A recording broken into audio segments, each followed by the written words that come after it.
नमस्कार, रफ्तार मीडिया उत्तराखंड में आप सभी का स्वागत है। मैं हूं आपके साथ सबिहा। आगे आप मेरे साथ देखेंगे प्रदेश से जुड़ी तमाम खबरें विस्तार से, लेकिन सबसे पहले नजर उत्तराखंड हेडलाइंस पर। मुख्यमंत्री धामी के दिल्ली दौरे से सियासी गलियारों में हलचल, कैबिनेट फेरबदल को लेकर तेज हुई अटकलें, प्रेमचंद अग्रवाल की हो सकती है छुट्टी।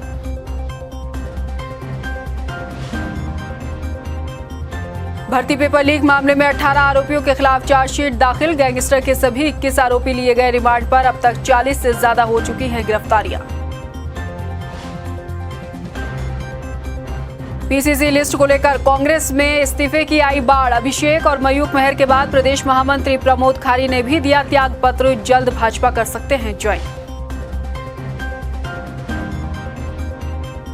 हल्द्वानी में जल्द शुरू होगा गड्ढा मुक्त अभियान, 1 करोड़ 72 लाख की लागत से 112 किलोमीटर सड़कों पर होगा पैचवर्क, नवंबर लास्ट तक काम पूरा करने का लक्ष्य।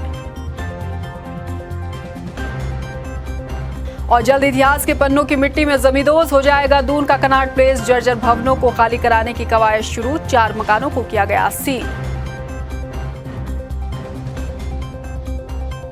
और हेडलाइंस के बाद बुलेटिन की शुरुआत मुख्यमंत्री के दिल्ली दौरे की खबर से। दिल्ली दौरे के दौरान आज मुख्यमंत्री पुष्कर सिंह धामी किसाऊ बांध बहुउद्देशीय परियोजना को लेकर आयोजित बैठक में शामिल हुए। बैठक में हिमाचल प्रदेश के सीएम जयराम ठाकुर समेत अन्य राज्यों के मुख्यमंत्री बैठक में वर्चुअली जुड़े। इस मीटिंग में उत्तराखंड और हिमाचल के मुख्यमंत्रियों ने परियोजना के संबंध में अपने अपने राज्य का पक्ष रखा। मुख्यमंत्री धामी ने कहा कि ये राष्ट्रीय परियोजना प्रदेश के लिए मील का पत्थर साबित होगी, क्योंकि परियोजना विकास की अवधि में स्थानीय निवासियों और ग्रामीणों की आय वृद्धि के कई संसाधन के साथ रोजगार के प्रत्यक्ष और अप्रत्यक्ष तौर पर मौके मिलेंगे। मुख्यमंत्री पुष्कर सिंह धामी के दिल्ली दौरे से उत्तराखंड के सियासी हलकों में कैबिनेट में फेरबदल की चर्चाएं तेज हो गई हैं। कहा जा रहा है कि नवरात्र के बाद राज्य मंत्रिमंडल में फेरबदल तय है। अब सवाल ये है कि कैबिनेट विस्तार में कितनों की छुट्टी होगी और कितनों को एंट्री मिलेगी। वैसे तो विधानसभा में हुई नियुक्तियों को लेकर सवालों में घिरे प्रेमचंद अग्रवाल की भी कैबिनेट से छुट्टी तय मानी जा रही है। देखिए ये स्पेशल रिपोर्ट। मुख्यमंत्री पुष्कर सिंह धामी के 3 दिवसीय दिल्ली दौरे से उत्तराखंड के सियासी गलियारों में कैबिनेट फेरबदल की चर्चाएं तेज हो गई हैं। हर किसी की जुबान पर कैबिनेट विस्तार में खाली पड़े 3 पदों पर किसको काबिज किया जाएगा, इसको लेकर सुगबुगाहट का दौर चल रहा है। हालांकि कैबिनेट में फेरबदल से ये तय माना जा रहा है कि कईयों की छुट्टी कैबिनेट से होना तय है। ये चर्चाएं इसलिए भी तेज हैं क्योंकि हाल ही में उत्तराखंड विधानसभा में हुई नियुक्तियों को लेकर उजागर हुई धांधली और गड़बड़झाले में सवालों के घेरे में प्रेमचंद अग्रवाल घिरे हैं। प्रेमचंद अग्रवाल के इस्तीफे की चर्चाएं भी गाहे बगाहे हो रही हैं। हालांकि इस पर कोई फैसला फिलहाल नहीं लिया गया है, मगर जिस तरीके से भर्ती घोटाले पर हाईकमान पल-पल की अपडेट से खबरदार बना हुआ है, उससे तो यही लगता है कि आने वाले कुछ दिनों में सियासत में कुछ बड़ा होने वाला है। खबरें ये भी राजनीतिक गलियारों में तैर रही हैं कि हाईकमान ने मंत्रियों और विधायकों की परफॉर्मेंस पर रिपोर्ट मांगी है और मुख्यमंत्री धामी केंद्रीय नेतृत्व को आज रिपोर्ट सौंप सकते हैं। साथ ही भर्ती घोटालों पर चल रही जांच को लेकर भी हाईकमान के दरबार में फीडबैक दिया जाएगा। इन सब घटनाक्रम को देखते हुए ये तय माना जा रहा है कि प्रेमचंद अग्रवाल की छुट्टी हो सकती है, तो कई नए नामों पर विचार भी किया जा सकता है। प्रेमचंद अग्रवाल पर एक्शन लिए जाने को लेकर भाजपा के पास फिलहाल कोई जवाब नहीं है। हाँ, इतना जरूर है कि कैबिनेट विस्तार की बात को बीजेपी के प्रदेश अध्यक्ष महेंद्र भट्ट जरूर मान रहे हैं। देखिए, अभी 3 मंत्रियों के पद रिक्त हैं, वो मंत्री पद भरे जाएंगे, ये विषय सबके सम्मुख है और बाकी कोई विषय संगठन के न सम्मुख है न हमसे विचार कर। उत्तराखंड के मुख्यमंत्री पुष्कर सिंह धामी के दिल्ली दौरे से उत्तराखंड में चर्चाओं का बाजार गर्म है कि क्या उत्तराखंड में मंत्रिमंडल का विस्तार होने जा रहा है। चर्चाएं यहां तक भी हैं कि धामी कैबिनेट से कुछ मंत्रियों की छुट्टी हो सकती है, तो कुछ नए चेहरों को कैबिनेट में जगह मिल सकती है। ऐसे में देखना ये होगा कि आखिरकार जो चर्चाओं का बाजार इस बात को लेकर गर्म है कि नवरात्रि के मौके पर धामी कैबिनेट में कुछ फेरबदलाव देखने को मिलेगा। तो क्या नवरात्रि का समय जब नजदीक आ रहा है तो क्या ये बदलाव देखा जा सकता है। कैमरामैन अरविंद के साथ मनीष जंगवाल, रफ्तार मीडिया, देहरादून। उत्तराखंड अधीनस्थ चयन आयोग भर्ती घोटाले मामले में जांच तेजी से रफ्तार पकड़ रही है। भर्ती घोटाले मामले में 18 आरोपियों के खिलाफ चार्जशीट दाखिल कर दी गई है, तो दूसरी तरफ हाकम सिंह और आरएमएस कंपनी के साथ साथ 23 और आरोपियों के खिलाफ चार्जशीट दाखिल करने की तैयारी भी शुरू हो गई है। भर्ती पेपर लीक मामले में चार्जशीट दाखिल। 18 आरोपियों के खिलाफ दाखिल हुई चार्जशीट। हाकम सिंह समेत आरएमएस कंपनी पर कसेगा शिकंजा। अब एसटीएफ की दूसरी चार्जशीट दाखिल करने की तैयारी।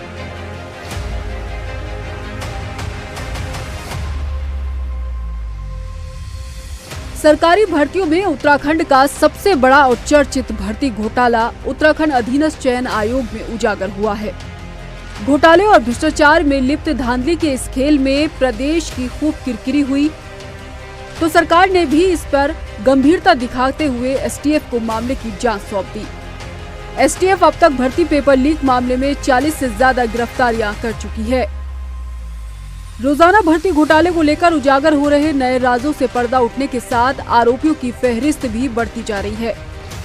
उत्तराखंड अधीनस्थ चयन आयोग भर्ती पेपर लीक मामले में चल रही जांच के बीच एसटीएफ ने 18 आरोपियों के खिलाफ चार्जशीट दाखिल कर दी है। इन आरोपियों पर धोखाधड़ी, जालसाजी और परीक्षा अधिनियम के तहत आरोप लगाए गए हैं।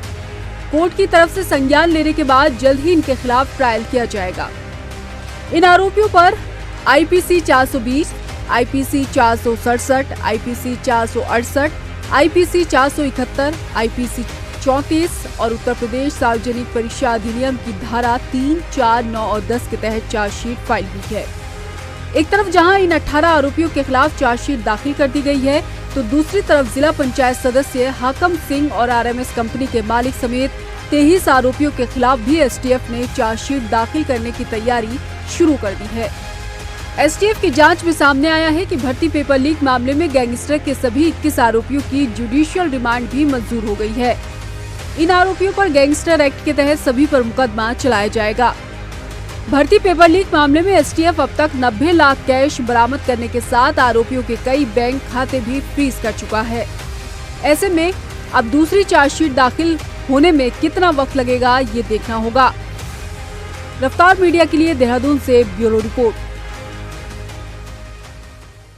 खबरों में बढ़ेंगे आगे। कांग्रेस में पीसीसी की लिस्ट पर मचा घमासान थमता नजर नहीं आ रहा। पीसीसी लिस्ट आते ही कांग्रेस में इस्तीफों की बाढ़ आ गई है।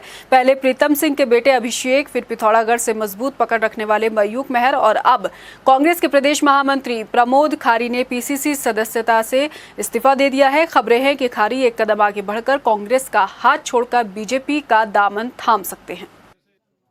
एक उन्होंने हरिद्वार के अंदर एक जगह पड़ी हुई है, एक निजी आश्रम में जाते हैं, प्रदेश अध्यक्ष भी वहीं जाता है, हरीश भी वहीं जाता है, प्रदेश का प्रभारी वो वहीं जाता है। अरे भैया, और कांग्रेस ही नहीं है क्या तुम्हारे यहाँ हरिद्वार में?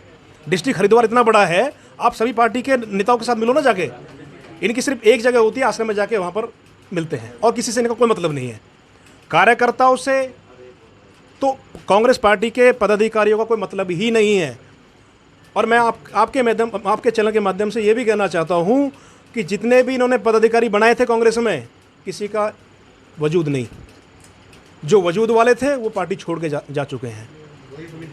आज मेरी भी बारी थी, मैंने भी छोड़ दिया। वहीं कांग्रेस में पीसीसी को लेकर मची रार पर बीजेपी को भी चुटकी लेने का मौका मिल गया। भाजपा का कहना है कि कांग्रेस खुद को मजबूत करने की बजाय बेफिजूल की राजनीति कर रही है। कांग्रेस का अस्तित्व राज्य में अब नहीं रहा।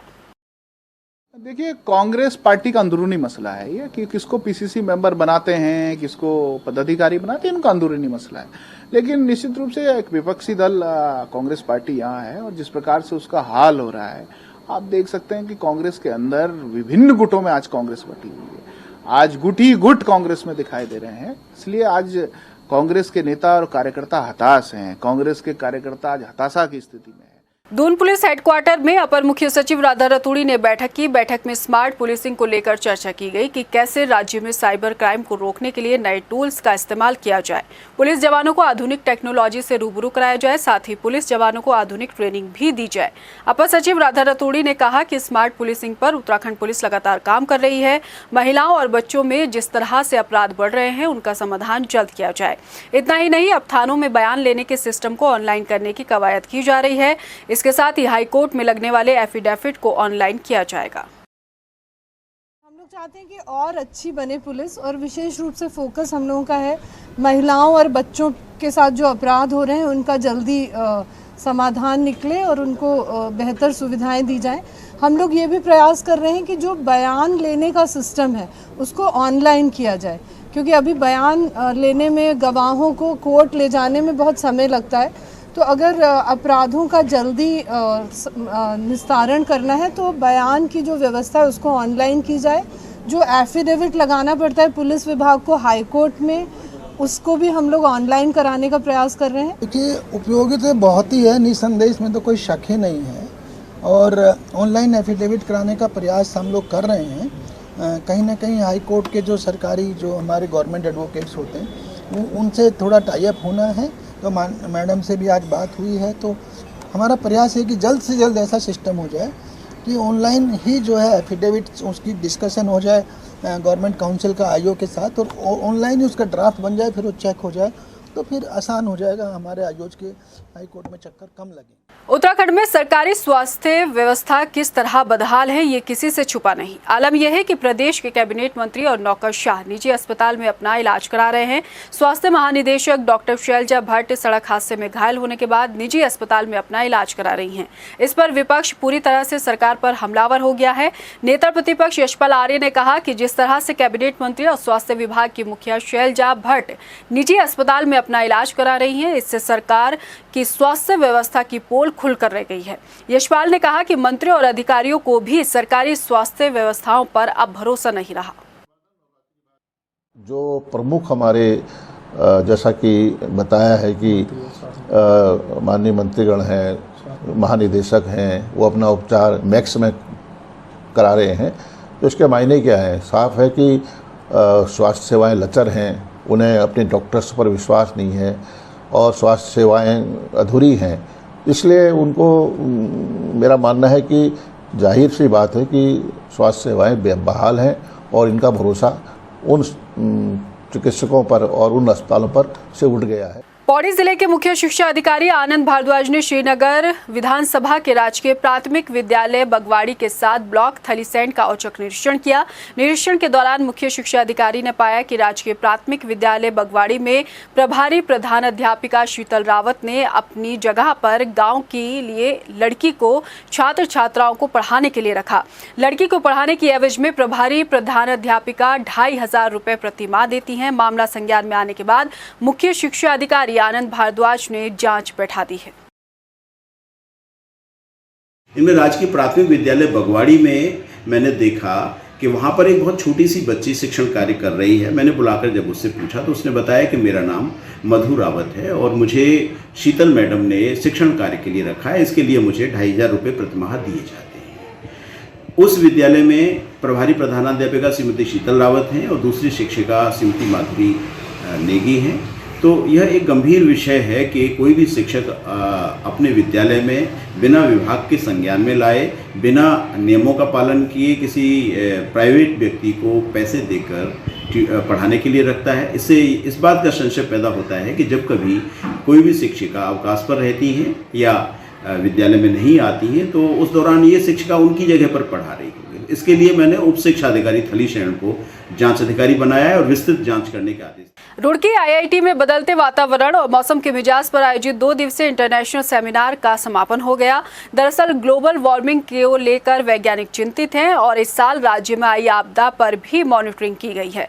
वैज्ञानिकों का मकसद है कि वक्त रहते लोग पर्यावरण को लेकर अलर्ट हो जाएं, मौसम के मिजाज को लेकर वक्त पे मिली सूचना से आपदा से होने वाले नुकसान पर भी लगाम लगाई जा सके। आपको बता दें कि आईआईटी में आयोजित इस सेमिनार में कई शोधकर्ताओं और वैज्ञानिकों ने हिस्सा लिया। कई महत्वपूर्ण बिंदुओं पर भी चर्चा की गई। हमारा विज्ञान काफ़ी बढ़ गया है, लेकिन उस विज्ञान को अगर हमें यूज़ करना है आपदाओं को फेस करने के लिए तो एक कॉम्प्रिहेंसिव और इंटीग्रेटेड फ्रेमवर्क बनाना पड़ेगा और जो डेटा है उसको ऐसे कलेक्ट करना होगा कि मल्टीपल नेटवर्क पॉइंट से डेटा मिल जाए और उसको हम कॉम्प्रिहेंसिवली असिमुलेट कर सकें, जिससे कि हम जो है प्रेडिक्शन मॉडल्स बना सकें, प्रेडिक्ट कर सकें in time and space. Memory में माल देवता की बात करते हैं कि वहाँ पे हुआ। अब मान लीजिए कि हम इस चीज़ को 2 दिन पहले 3 दिन पहले प्रिसाइजली लोकेट कर सकते हैं कि कहाँ पे होगा, लगभग कितने बजे होगा। लगभग एग्जैक्ट बताना बहुत मुश्किल है, एग्जैक्ट जगह भी बताना मुश्किल है, तो शायद हम ज़्यादा अच्छा प्रिपरेशन कर पाते। खबरों में यहाँ रुकेंगे, एक ब्रेक के लिए बने रहिए आप हमारे साथ।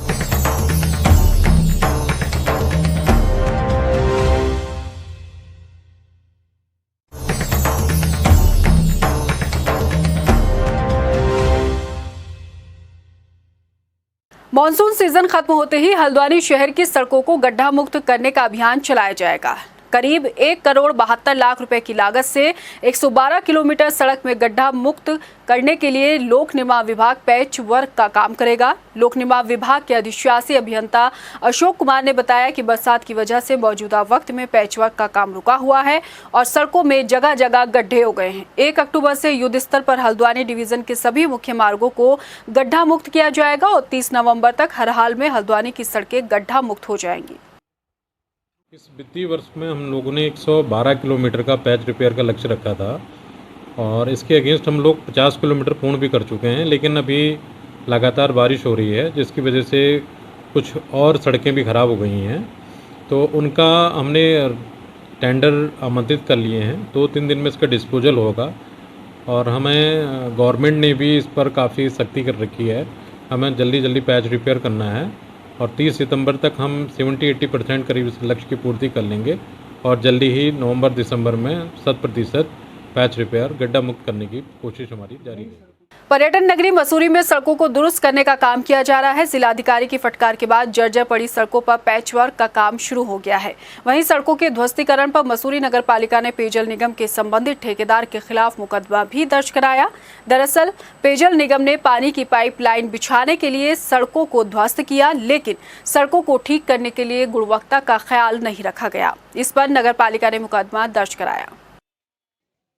आज मैं सवेरे जो इधर नेहरू मार्ग रोड है जो उस पर गया और यहाँ पिक्चर प्लेस में देखा हमारे यहाँ पर जो रोडें जो है वो खबड़ हो रही थी, क्षतिग्रस्त हुई थी, उनका मरम्मत कार्य पीडब्ल्यूडी द्वारा किया जा रहा है। पीडब्ल्यूडी एनएच दोनों अपने अपने वर्क कर रहे हैं और मैं भी उनका खुद निगरानी कर रहा हूँ कि अच्छे से गुणवत्ता का काम करें। देहरादून की शान कनॉट प्लेस जल्द जमींदोज हो जाएगा। प्रशासन कनॉट प्लेस में मौजूद दुकानों और फ्लैट को खाली कराने की कवायद कर रहा है। प्रशासन की कार्रवाई में 4 मकानों को सील किया गया, लेकिन दुकानदारों ने दुकान खाली करने से इनकार कर दिया। आपको बता दें कि ध्वस्त होने वाली ये बिल्डिंग साल 1930 से 40 के दशक में बनाई गई थी। उस दौर में देहरादून के धनी सेठ रहे मनसा राम ने दिल्ली के कनॉट प्लेस की तर्ज पर इस बिल्डिंग को बनाया था। बिल्डिंग के लिए ध्वस्तीकरण के लिए LIC ने सुप्रीम कोर्ट से केस जीता। सुप्रीम कोर्ट के आदेश का पालन करते हुए बिल्डिंग को खाली कराया जा रहा है। इस बिल्डिंग में 82 साल से कई दुकानें चल रही हैं, जिन्हें खाली कराने में प्रशासन एड़ी चोटी का जोर लगा रहा है। मौके पर पहुंचकर हमारे संवाददाता हिमांशु चौहान ने जायजा लिया। सुप्रीम कोर्ट से आदेश आने के बाद में LIC के पास तो 14 दुकानें और 4 फ्लैट खाली करवाने की बात कही जा रही थी। आज सुबह 11 बजे से ही पुलिस फोर्स कनॉट प्लेस के सामने आ चुकी थी। आप साफ तौर पे देख सकते हैं कि पुलिस फोर्स पूरी तरीके से तैनात हो रखी है, साथ में महिला पुलिस भी आ रखी है। वहीं कहीं अगर हम बात करें जिला प्रशासन की, तो जिला प्रशासन की टीम भी मौके पर आ रखी है। दुकानदारों से बात की जा रही है, उनसे वार्ता की जा रही है, दुकान खाली कराने की बात की जा रही है, लेकिन जो दुकानदार हैं वो नहीं मान रहे हैं। वहीं इससे पहले कि अगर हम बात करें तो जो जिला प्रशासन की टीम और पुलिस प्रशासन की टीम ने करीब 4 फ्लैटों को सील कर दिया गया है। उसके बाद से लगातार जो दुकानदार हैं, जो मकान मालिक हैं, उन पे विवाद चल रहा है। लगातार वो विरोध कर रहे हैं। विरोध करने के साथ साथ ही जिला प्रशासन से अड़ने की तैयारी कर रहे हैं। वहीं अभी लगातार वार्ता चल रही है। वार्ता में अभी तक कुछ रिजल्ट नहीं निकल के आया। हालांकि जो तहसीलदार हैं, जो मजिस्ट्रेट के रूप में यहाँ पर आ रखे हैं, उनका साफ तौर पर कहना है कि आज 14 जो दुकानें हैं उनको अपने कब्जे में लिया जाएगा, उनको सील किया जाएगा। लेकिन पिछले 2 घंटे से लगातार वार्ता चलने के कारण अभी तक किसी भी दुकान को सील नहीं किया गया है। लगातार दुकानदार विरोध कर रहे हैं। अब देखने वाली बात रहेगी कि ये वार्ता कितनी सक्षम रहती है। वहीं कहीं ना कहीं अगर हम बात करें जो दुकानदारों का साफ तौर पर कहना है कि इनके पास सिर्फ खाली एक गोदाम को सील करने के आदेश थे, लेकिन ये 14 जो दुकानें हैं उनको सील करने की बात कर रहे हैं। बिल्कुल साफ तौर पर मनमानी कर रहे हैं। अब देखने वाली बात ये रहेगी कि आगे कितनी वार्ता कितनी सफल रहती है और कितनी दुकानें ये सील कर पाते हैं। कैमरा पर्सन नरेश के साथ हिमांशु चौहान, रफ्तार मीडिया, देहरादून। स्वास्थ्य विभाग ने राज्य के सभी सरकारी अस्पतालों में मरीजों के लिए प्लेटलेट की सुविधा की है। जी हां, स्वास्थ्य प्रभारी सचिव आर राजेश कुमार ने सभी मुख्य चिकित्सा अधिकारी को ब्लड बैंकों में व्यवस्थाएं सुधारने के निर्देश दिए। साथ ही कर्मचारियों की कमी को दूर करने के लिए कहा। वहीं राज्य में लगातार बढ़ रहे डेंगू के मामलों पर मुख्य चिकित्सा अधिकारी मनोज उप्रेती ने चिंता जाहिर की। इसके साथ ही डेंगू को लेकर महत्वपूर्ण जानकारियां भी उन्होंने साझा की हैं। ऐसा है कि डेंगू में काफ़ी तेज़ी के साथ फैल रहा है और ख़ास करके हमारे देहरादून ज़िले में काफ़ी केसेस दिखाई पड़ रहे हैं। मतलब ये समझिए कि 50% केसेस राज्य से अगर देखा जाए तो देहरादून में है। अब तक जो है 388 केस यहाँ पर डिटेक्ट हो चुके हैं। तो अब ये है कि मरीजों की भर्ती को अगर हम देखते हैं तो अभी अस्पतालों में मरीज भर्ती तो हो रहे हैं, लेकिन बहुत ज़्यादा नहीं है अभी, क्योंकि अभी अगर हम देखें तो करीब 9 या 10 पेशेंट कोरोनेशन हॉस्पिटल में भर्ती हैं। ऐसी 7 या 8 पेशेंट दून मेडिकल कॉलेज में भर्ती हैं और ऐसे ही कुछ करीब 10-12 केसेस जॉली ग्रांट में भर्ती हैं। देहरादून के पटेल नगर क्षेत्र में बंद घर में हुई लाखों की चोरी का पुलिस ने खुलासा किया। पुलिस ने गाजियाबाद के एक गैंगस्टर सहित 3 शातिर चोरों को गिरफ्तार किया है। पुलिस ने चोरी की गई 7 लाख की ज्वेलरी भी बरामद की। एसएसपी ने खुलासा करते हुए बताया कि शातिर चोर पहले बंद घरों की रेकी करते थे और फिर मौका पाकर चोरी की घटनाओं को अंजाम दिया करते थे। आरोपी पहले भी कई दफा जेल जा चुके हैं। 19 तारीख को पटेल नगर थाने में एक नगरजनी का जो है मामला पंजीकृत किया गया था। इसमें थाना पुलिस ने बहुत मेहनत करके बहुत इफ़ेक्टिवली पता रसी करते हुए इस अभियोग का अनावरण कर लिया है। 4 अभियुक्त पकड़े गए हैं। ये चारों हापुड़ के रहने वाले हैं। इन चारों में से इनका गैंग लीडर जो है रोहित तोमर है। इसके विरुद्ध 8 मुकदमे हैं, जिसमें से 3 लूट के ही हैं। इसमें जो भी आभूषण गया था चोरी में, तो उसके 7% पुलिस ने रिकवर कर ली है। फिलहाल इस बुलेटिन में इतना ही। मुझे दीजिए इजाजत, लेकिन जाने से पहले एक नजर हेडलाइंस पर। नमस्कार। मुख्यमंत्री धामी के दिल्ली दौरे से सियासी गलियारों में हलचल। कैबिनेट फेरबदल को लेकर तेज हुई अटकलें। प्रेमचंद अग्रवाल की हो सकती है छुट्टी।